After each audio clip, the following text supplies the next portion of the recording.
The latest. Thank you for your love and support.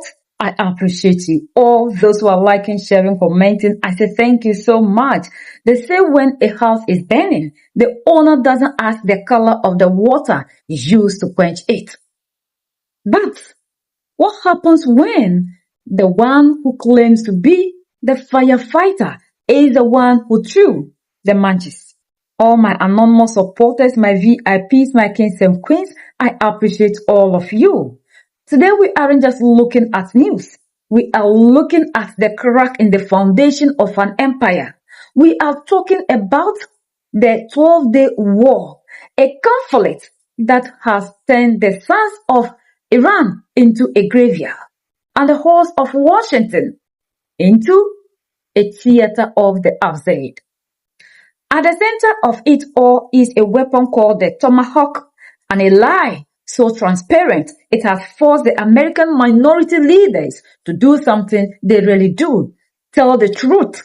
The prophets say the forest was shrinking, but the trees kept voting for the axe. For the axe was clever and convinced them that because his handle was made of wood, he was one of them. Let's go back to the beginning, February 28, 2026, under the banner of Operation Epic Fury. A massive joint strike by the US and Israel shattered the morning silence in Tehran, Isfahan, and Mina. The objective? They claimed it was preemptive surgery to stop a nuclear threat. But as the world now knows, surgery with a 1,000-pound warhead is a myth. In the southern city of Mina, the Shajara Tahiba Girls Elementary School wasn't just hit, it was triple tap. Over 170 children's souls who had no dog in this fight were extinguished in an instant. When the images of the rebels hit the satellite, the narrative machine in Washington went into overdrive. They didn't see children, they saw a PR disaster. Did the United States bomb a girls' elementary school in southern Iran in the first day of the war? No, in my opinion, and based on what I've seen, that was done by Iran. Is that true, Mr. Nixon? Think it's Iran who did that? We're certainly investigating. You just suggested that Iran somehow got its hands on a tomahawk and bombed its own elementary school on the first day of the war. But you're the only person in your government saying this. Even your defense secretary wouldn't say that when he was asked, standing over your shoulder on your plane on Saturday. Why are you the only person saying this? Because I just don't know enough about it. I think it's something that I was told is under investigation. But tomahawks are used by others, as you know. Numerous other nations have tomahawks. They buy them from us. But I will certainly, whatever the report shows, I'm willing to live with that report. Why did President Trump say yesterday that Iran may have Tomahawk missiles when there are only 3 other U.S. allies plus the U.S. that have those missiles? The president has a right to share his opinions with the American public. He claims that Iranian Tomahawk missiles were responsible for the bombing of an all-girls school that killed 170 people, including many children. Iran doesn't have Tomahawk missiles, Donald Trump. The claim is beyond asinine. Again, he says whatever pops into his head, no matter what the truth is. And we all know he lies, but on something as formidable as this, it's appalling.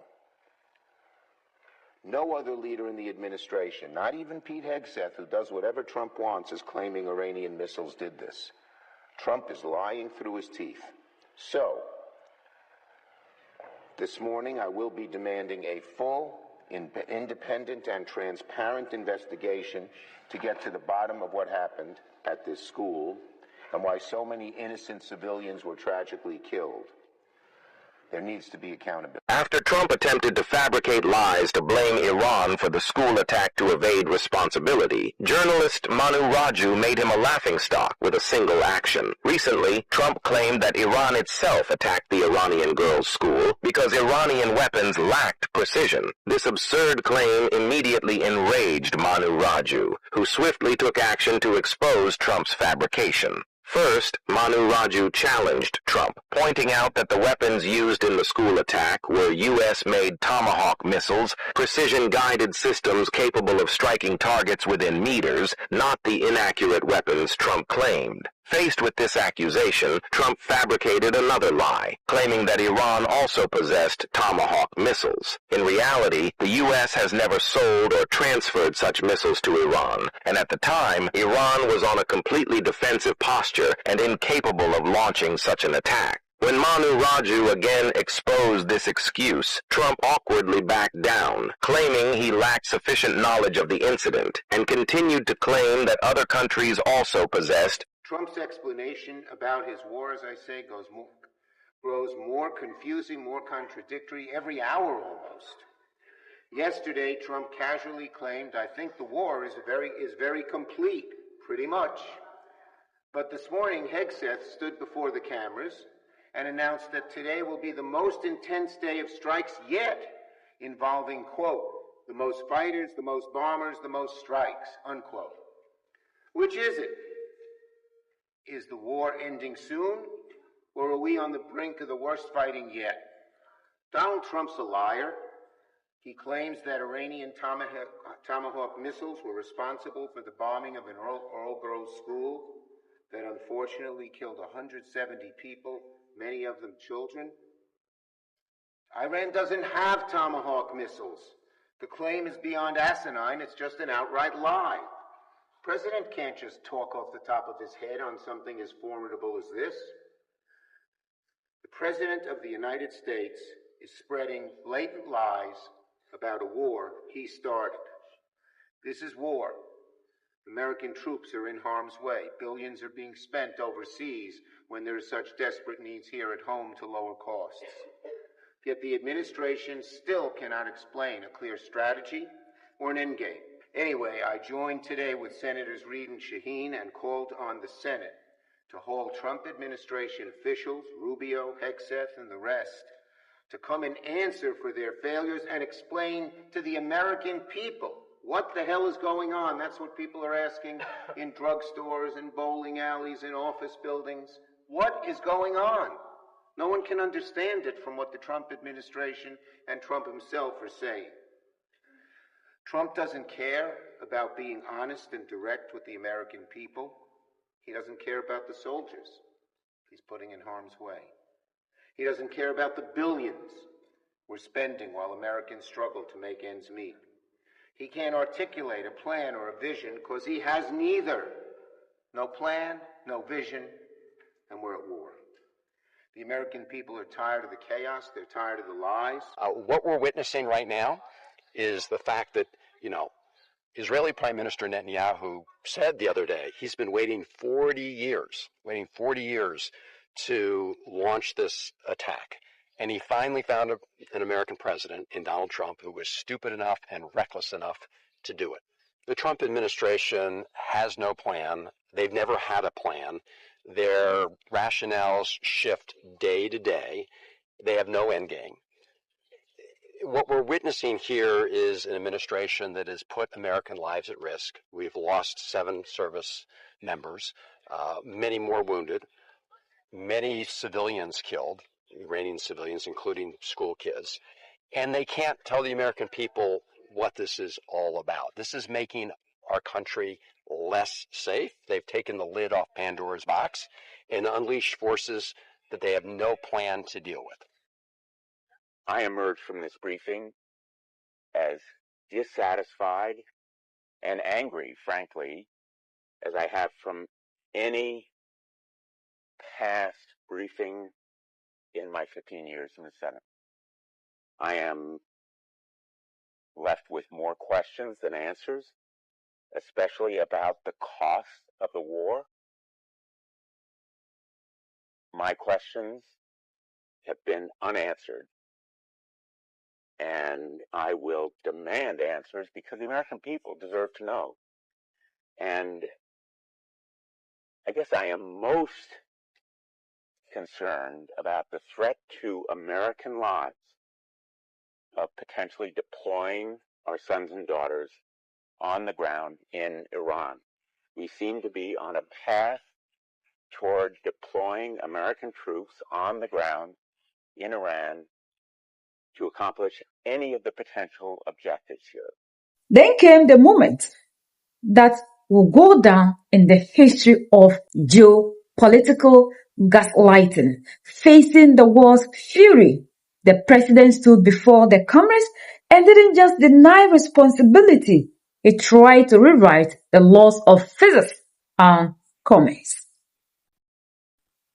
He suggested that Iran might have bombed their own children. He claimed the Tomahawk cruise missile, a weapon that costs millions and requires a satellite network to guide, is generic, he said. Everyone has them.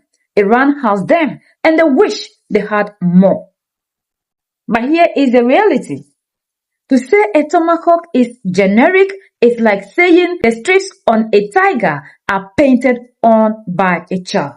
A Tomahawk is a signature. It is a proprietary American-made instrument of death. Iran has many things, but a Tomahawk, they have a better chance of finding snow in the Sahara. This lie was so bold, it finally broke the silence in the United States of American Congress. Senate Minority Leader Chuck Schumer, usually a man of measured worth, stepped onto the Senate floor and did something extraordinary. He didn't just offer a critique, he offered a correction that echoed around the globe. Iran doesn't have Tomahawk missiles, Donald Trump. He called the president's claim beyond passing. Think about the weight of that. The leadership of the opposition party is calling the commander-in-chief a fabricator in the middle of a shooting war. Meanwhile, Hakeem Jeffries in the House is sounding the alarm about failed regime change wars and American body bags. They are seeing the smoke, and for the first time, they are pointing at the man with the mantis. The proverb says, a man who lies to his own heart will eventually find that his heart has no room for him. Why it matters to Africa? You might ask, why does this matter to us, the latest Dojin one? What has something that has to do with Iran got to do with us? Because the 20-day war is a template. It is the same template used in Libya, the same template used in Iraq. It is the normalization of striking first and explaining later. If they can bomb a school in Iran and claim the missile was generic, what stopped them from doing the same in the Sahel? What stops them from using generic weapons to settle scores in Accra or Ouagadougou?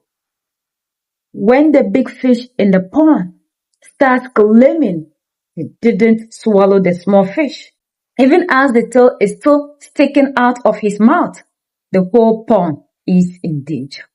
As we reach the revelation of this story, we see a Washington divided.